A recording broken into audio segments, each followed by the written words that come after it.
Today's talk is sort of about aligning with the divine, and uh, you can always text me after a session, or if you miss a session or and are trying to pick it up from YouTube, which usually in a couple days, what we're saying here today will be on YouTube. You can always text me for the notes. Today's you can say notes from October 6th, and I'll send you. And the notes will contain the sayings of.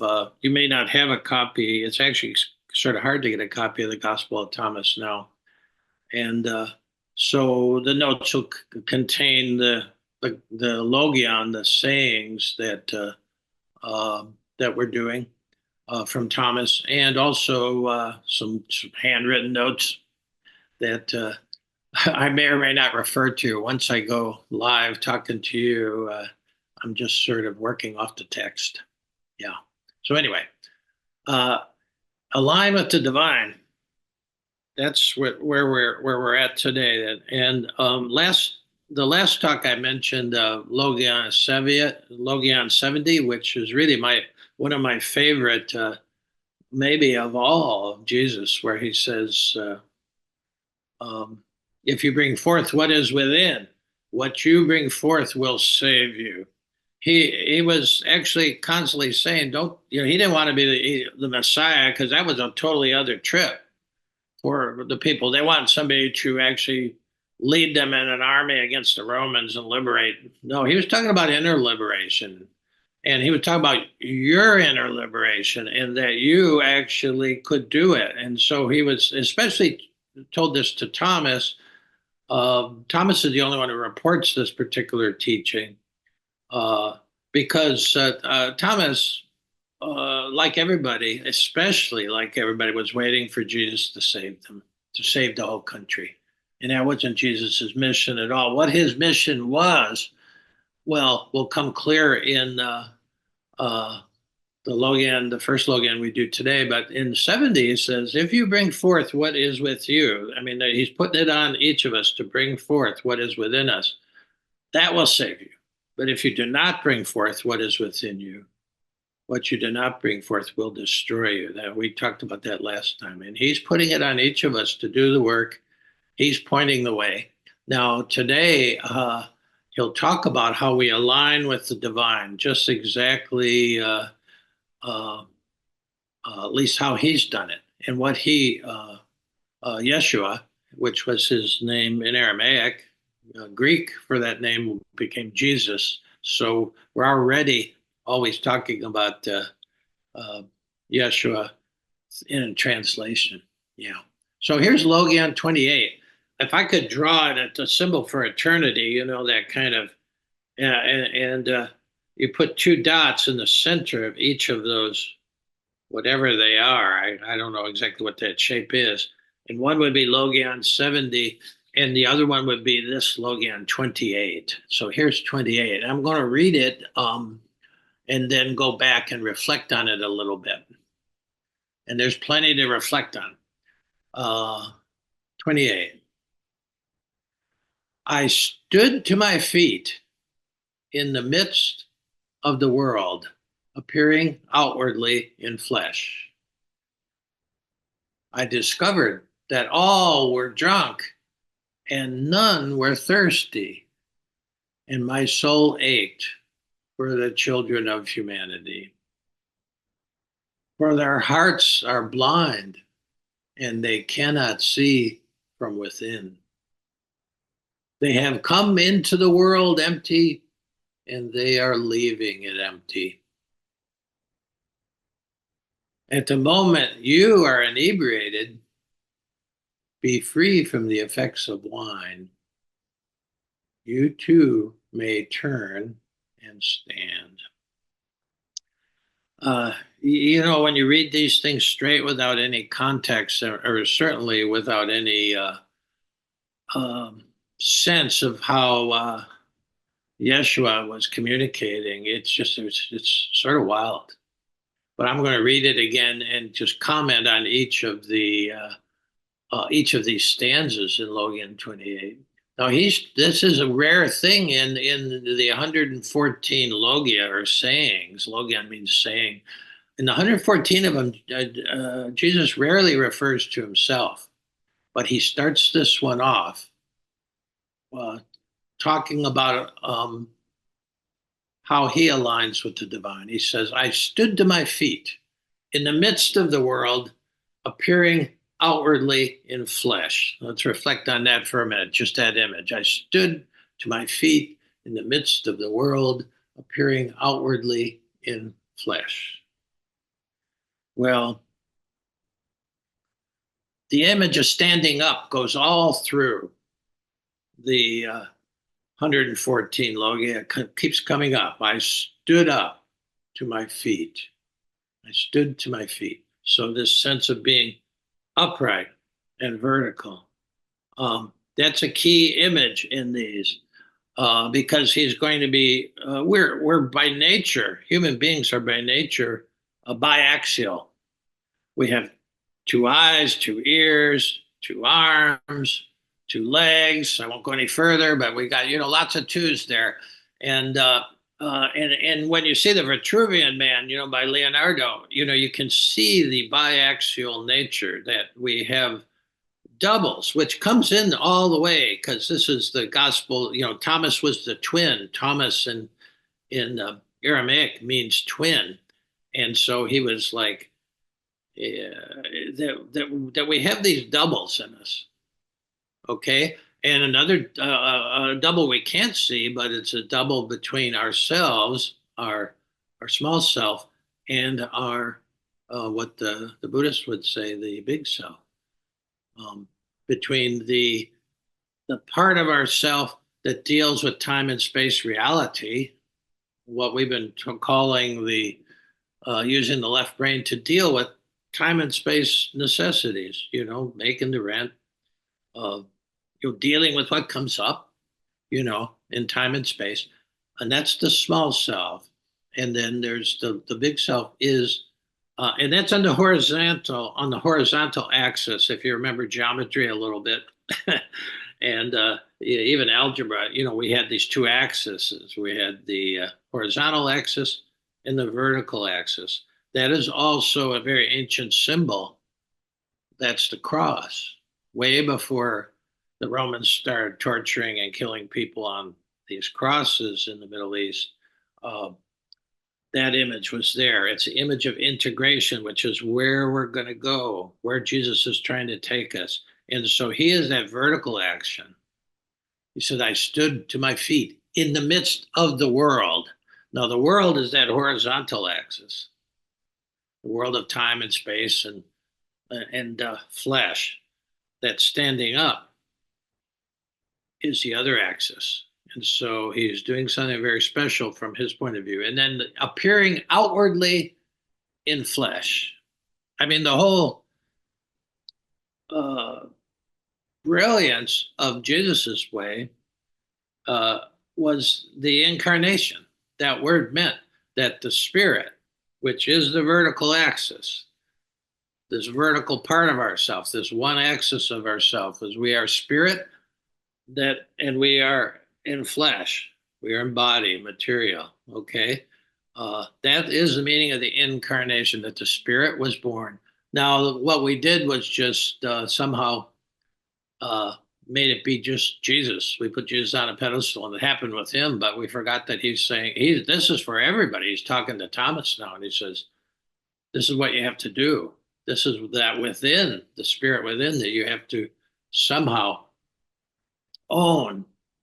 Okay, the sacred.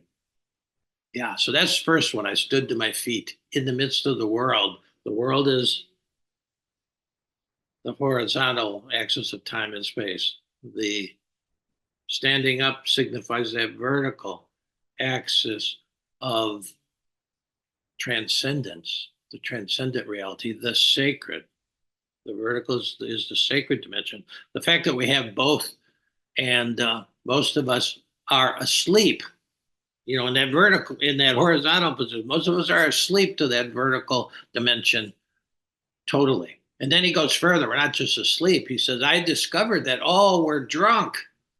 and none were thirsty, and my soul ate for the children of humanity.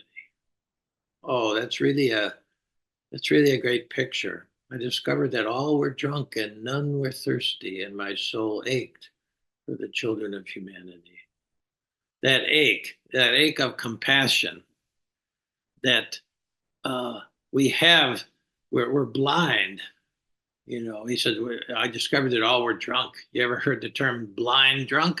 Well, I've actually been there. Maybe you have too. How did I get home? I don't know, you know. But he says that's our usual condition, that we're blind, drunk, uh, and none were thirsty.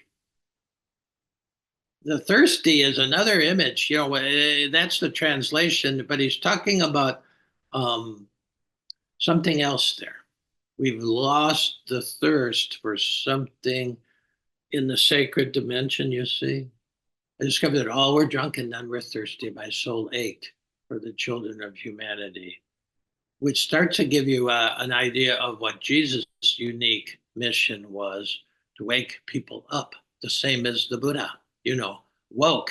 If you're anti woke, you're anti Jesus, you're anti Buddha for sure. You know, don't go to Florida, all right? Uh, then he says, now this is what it means to be drunk. He says, for their hearts are blind and they cannot see from within. For their hearts are blind and they cannot see from within. He's talking about, you know, if you missed and for those of you online here catching up with this, I'm going to put up the screensaver for a minute that we had for people coming in, if I can figure out how to do that. Yeah, let me share that with you, and then we'll get this.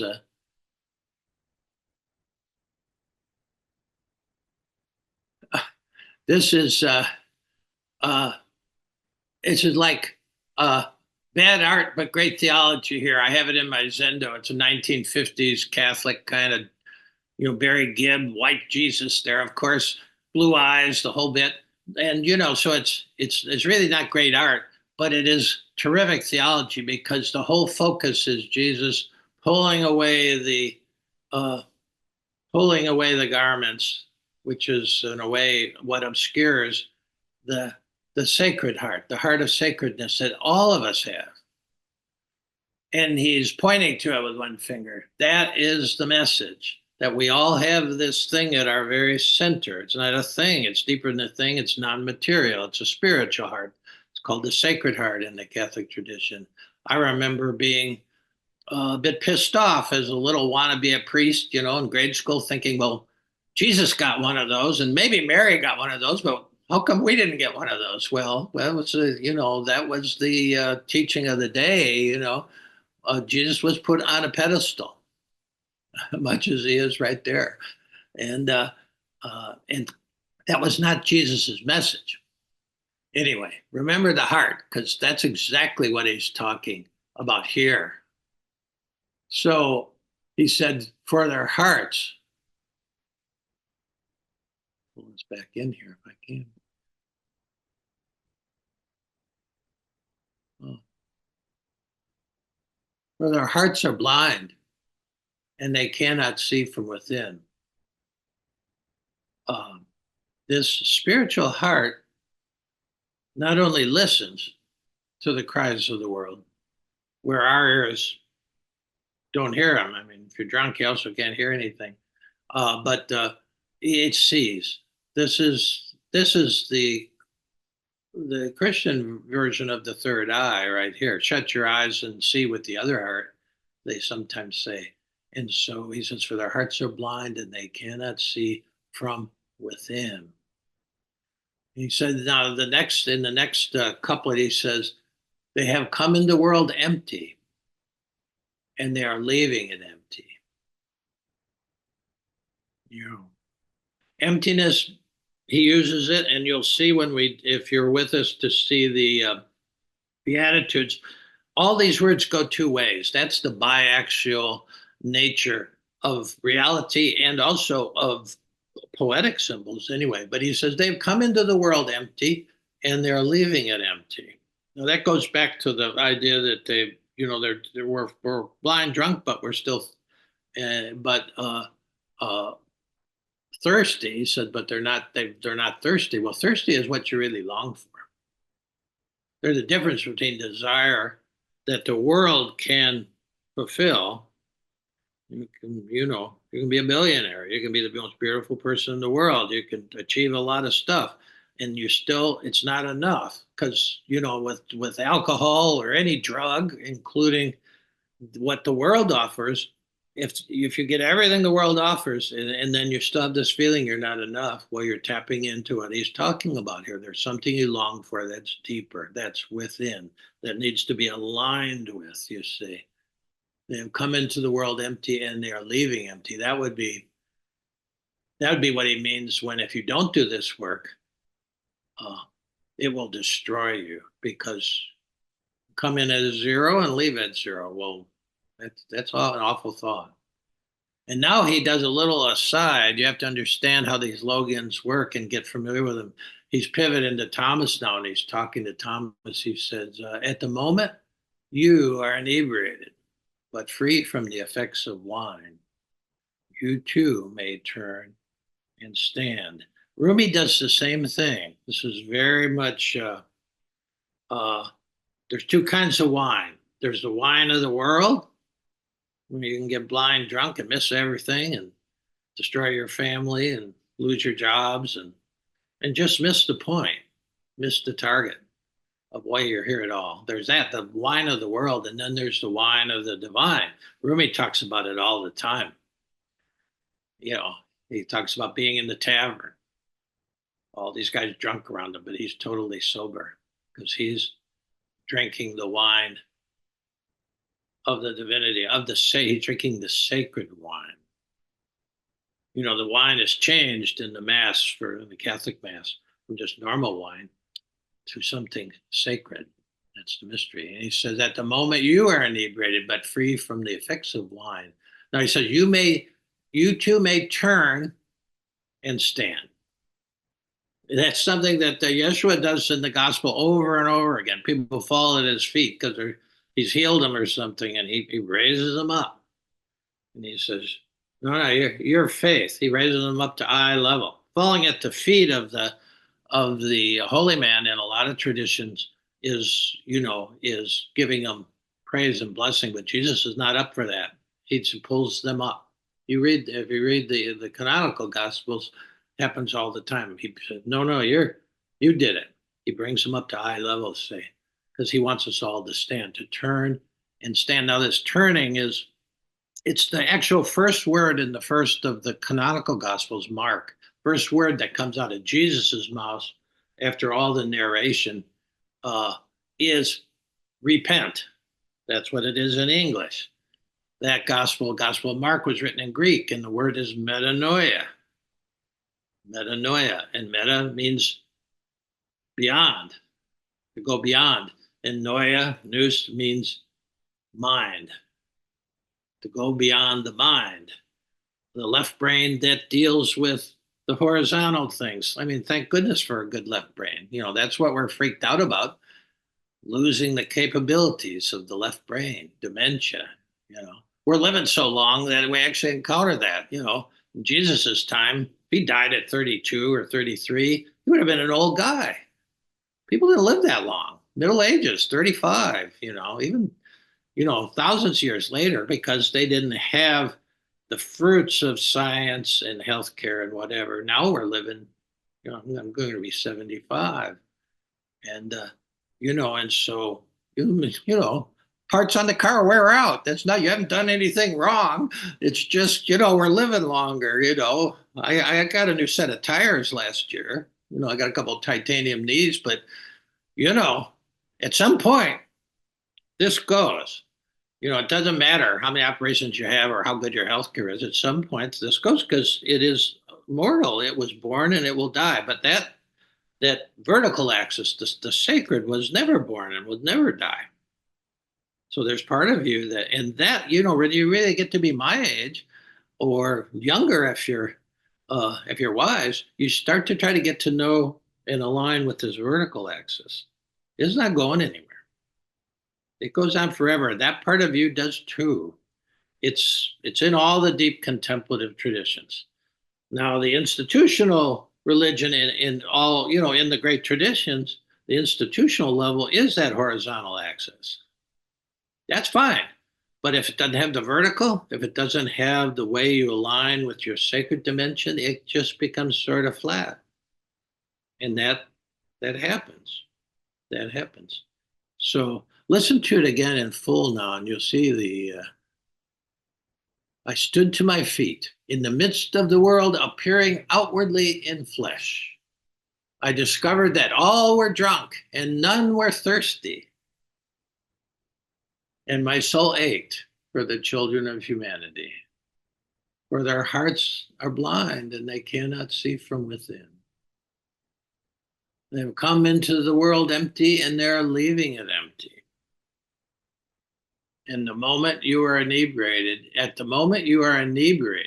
when you actually drink the sacred wine of that vertical axis, at the moment you align with your own inner divine, you'll be free of the effects of wine, and you may turn and stand. Turning is that going from half a person to the whole person. You actually can align with the divine. You really turn and stand. Now that's really what he came to teach. We may have, we in most cases, one person when I was teaching this years ago, they said, why didn't they tell us any of this when we were growing up? Well, they didn't know themselves. It had been lost. The original teachings had been lost. But this is his, and when we go to the Beatitudes, he will show you how you ripen into this. Even just knowing it here, to actually have this picture in your mind with these concepts, that's one thing. That's sort of helpful. Compass can get you going in the right direction, like words and concepts. But it takes a while to ripen into it. And the Beatitudes talk about this path, that it's a path of ripeness and where it's heading. And there's terrific guidance, just as there is in Buddhism. You have the Eightfold Path. Well, Jesus had his own version, and it was in 8 steps too. So that's coming on. Next Saturday. I hope you can make it. Well, I think that's good enough for now. That's good enough for now.